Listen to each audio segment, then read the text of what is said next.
it is quite different from the regular case competitions that we see, because most of the case competitions are, like specific, targeted towards a particular problem, be it financial analysis or marketing analysis, go-to market strategy and all.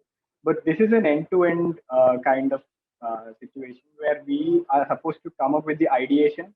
We are free to choose whatever product we like, whatever domain we like, and we are supposed to come up with the go-to-market strategy, build the financials. So it is a round, wholesome kind of project that actually is very super exciting for us. And so the process, if I have to talk about the process, we're supposed to submit a 3-minute pitch, 3-minute video pitch that we have made.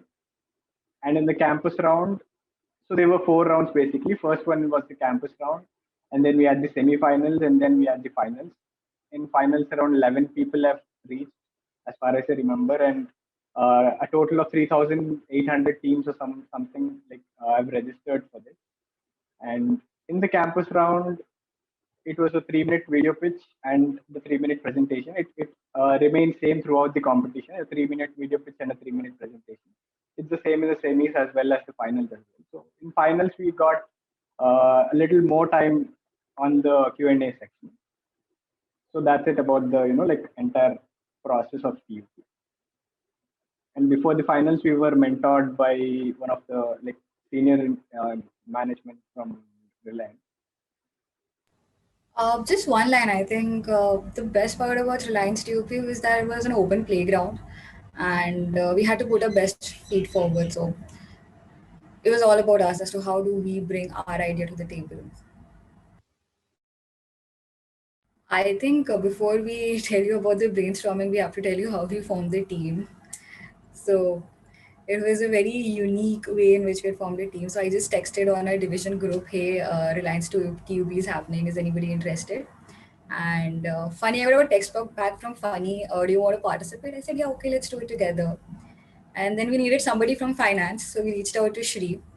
And then we needed somebody with a creative mindset and yet having the idea about the information technology and so what's going on around the background. So we reached out to Partha. And surprisingly, all of them said yes in one go. So we were like, okay, that's a team. It normally doesn't work like this, like forming a team is really difficult. And I think all of us have tried out, variety of combinations. We've tried to be very picky about whom we choose. And then at the end of the day, I think what matters is how you gel along well and all of that.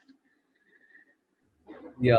One of the things is that considering this year was totally virtual and we did not know each other very well. So that's why we're trying to experiment, try to do hit and trial with the different team formats. So I think Perni and I did some competitions earlier also, and it tried to click in. So that was one of the things which remained here as well in terms of the synergy. And obviously, like Funny is from her division, so they have been in the same academic groups and all. And Shri's also been a very good friend of ours. So that's why it happened very quick, like in a matter of minutes. And so we formed the team, we registered, and it was a fight about who was going to be the leader for the team, and I had to go forward with that. So yeah, that was about it. I think the product idea initiation was from Funny's end because he had a solid plan. We had to just refine it and go forward with the thing which was making sense. Yeah. So talking about the product, we start the video pitch with a small skit. So it's basically what exactly happened in our classroom situation. So some of the experienced faculties, who are very reputed, I can't take names, but obviously super reputed faculty, and they have done a lot of research work as well. But just because they're not very tech savvy, they were not able to teach properly in the class. So that thing happened in term one when everyone was new to this virtual world, virtual classroom, all these teaching techniques and all. They still had to develop and all, and most of them did not have a digital writing tab as well at that point in time. So that is when in the first term we have being in the from the students end, we have observed that this is a very major issue. And in term two, basically we had this course called design thinking. So design thinking basically teaches us to catch these kind of insights and trains our mind to solve any kind of problem that you face in real life. So for example, we had a plethora of ideas in the term too, because we were trained to think in that way. Like if we see something, we find there is a problem in this. Like immediately, our brain goes to how do we fix this? Who are the people who are getting affected by this? So it is a combination of both, I can say. So we have identified a problem in the first term, which was quite evident. Most of the faculties had to face this, and we tried to we came up with many ideas. This was the final refined version, like Partha said. So basically, our idea, if we have to say a line about our idea, it is a blackboarding tool, whiteboarding tool, whatever we can call it, for a virtual medium. So it is a physical board for a virtual medium. So we try to put in mirrors and stuff. We try to basically whatever the teacher is trying to write, the class has to see it. So, and they're not very tech savvy with the digital tools, right? So that's what we have observed. So to solve this, we tried to put in mirrors, but they were not hanging, a hovering mirror kind of concept we tried. And then we tried to fix cameras, and the camera has to stay in certain position. So that is when we refined, and came to this idea. We've developed an application for this, which supports the students as well who log in.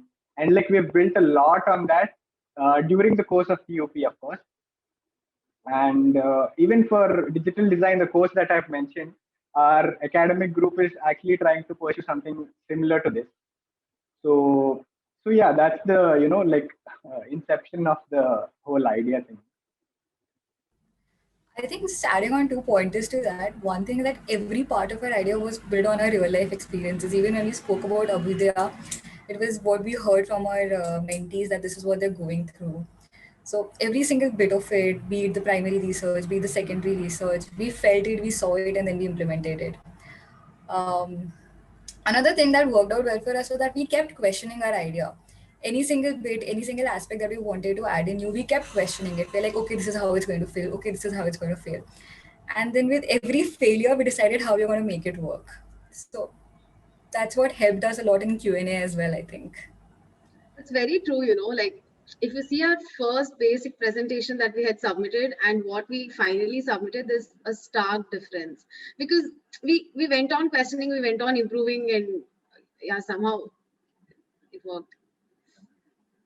I think one of the major challenges was not regarding making the pitch, but rather making the prototype work, because we wanted to stand out in terms of the competition aspect. So we had something in mind. We had discrete objects to make that work, but it was only Funny who could bring in stuff to make a prototype at his end, and we could do it on the bigger stage.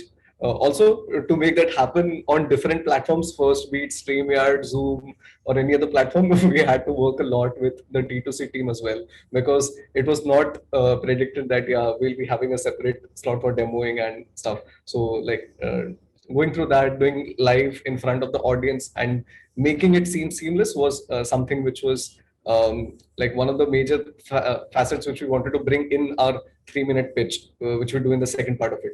The 3-minute video, I think, was seamless. We had planned the entire skit of it based on the true life experiences we have had in the classroom. So one great feedback that we received was we were actually focusing on multiple, this is a product idea that is based on teachers. That is how we got the insights. So, but after developing this product idea, we try to scale up and we try to target different market segments, and that's where we exactly got lost, like Parni said. And that's when the jury also gave us this feedback that we are concentrating on a lot of target segments with a single product. So their feedback was not it was not like they were questioning us or they were trying to stop us or something like that in a negative sense, but it was they were constantly trying to upgrade our idea. They were constantly trying to improve this and make us more focused.